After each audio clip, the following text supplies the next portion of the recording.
రేపు ఛత్రపతి శివాజీ మహారాజ్ జయంతి సందర్భంగా భారత జాతి ముద్దుబిడ్డ, వీరత్వం, పరాక్రమానికి ప్రతీకగా భావించే శివాజీ మహారాజ్ గురించి కొన్ని ఆసక్తికరమైన విషయాల గురించి తెలుసుకుందాము.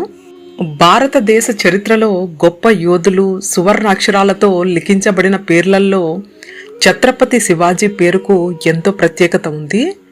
ఆయన పేరు వింటే మన హిందూ మతం ఉత్సాహంతో ఉప్పొంగిపోతుంది.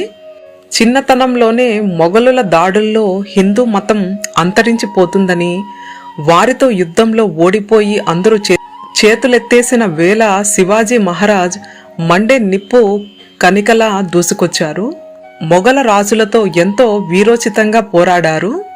అందుకే హిందూ మతాన్ని కాపాడిన ఘనత ఒక్క మరాఠీ మహారాజ్ శివాజీకే దక్కుతుందని చెప్పడంలో ఎలాంటి అతిశయోక్తి లేదు అని అంటారు. అందుకే ఆ యోధుడి జన్మదినోత్సవాన్ని భారతదేశ వ్యాప్తంగా ఒక వేడుకలా జరుపుకుంటారు. ముఖ్యంగా మహారాష్ట్రలో ఒక పండగలా నిర్వహిస్తారు.